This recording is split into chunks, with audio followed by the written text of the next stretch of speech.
Hello et bienvenue à ce nouveau numéro de la Minute Arthur. Aujourd'hui, nous parlons du calme. Face au chaos de la vie, qu'il s'agisse de nos finances, de nos relations interpersonnelles ou de notre santé, on a tous besoin d'un état mental de tranquillité d'esprit, sans agitation ou perturbation, pour pouvoir tirer notre épingle du jeu. Un chasseur raconte l'histoire d'une randonnée dans une forêt inconnue accompagné d'un de ses amis. Fatigués après une longue marche, les deux hommes décident d'abandonner à un endroit leur sac à dos et de ne continuer qu'avec leurs fusils de chasse.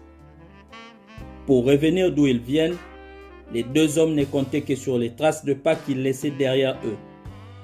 Soudain, une tempête de neige commençait à s'abattre sur la forêt, effaçant ainsi toute trace de leurs pas. Du coup, l'ami du chasseur commença à paniquer et à penser négativement en disant « Et si on n'arrive plus à retrouver notre chemin, on va mourir de froid ». Il était tellement négatif que la négativité a commencé à envahir les pensées du chasseur. Ce dernier savait que pendant ces moments d'incertitude, garder son calme était la seule solution pour sortir de cette impasse. Sans peur ni doute, il a choisi une direction qui ressemblait à toute autre direction. Mais après des kilomètres de marche, ils se sont enfin retrouvés à leur point de départ. Mon ami, en tant qu'humain, nous avons un fort pouvoir mental dont nous ne nous rendons pas compte.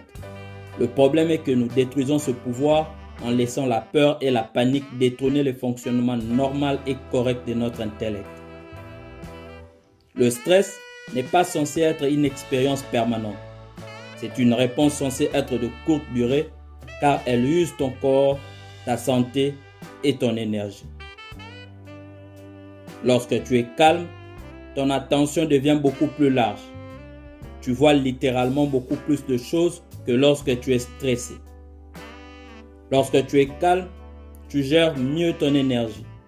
Et le calme t'aide à te concentrer sur ce que tu dois faire et à le faire beaucoup plus rapidement. Nous sommes plus créatifs lorsque notre cerveau émet en mode de zone alpha, qui est un état d'esprit détendu. Le calme dont nous faisons allusion ici n'est pas l'absence de bruit, mais un état d'esprit détendu, vide de pression ou stress. Beaucoup d'entre nous sont doués et savent très bien comment activer notre système surrénalien, qui est responsable du stress et de l'énervement. Mais la question devient alors de savoir comment faites-vous pour vous détendre? Comme disaient les chasseurs dans notre illustration, évidemment la meilleure chose pour un homme qui est perdu est de garder son calme. Mais le calme est souvent la première chose qu'il perd. Pour devenir la meilleure version de toi-même en termes de productivité, créativité et innovation, ou progresser au travail, ou simplement résoudre le problème de la vie auquel tu es confronté, le calme est la clé. Thank you.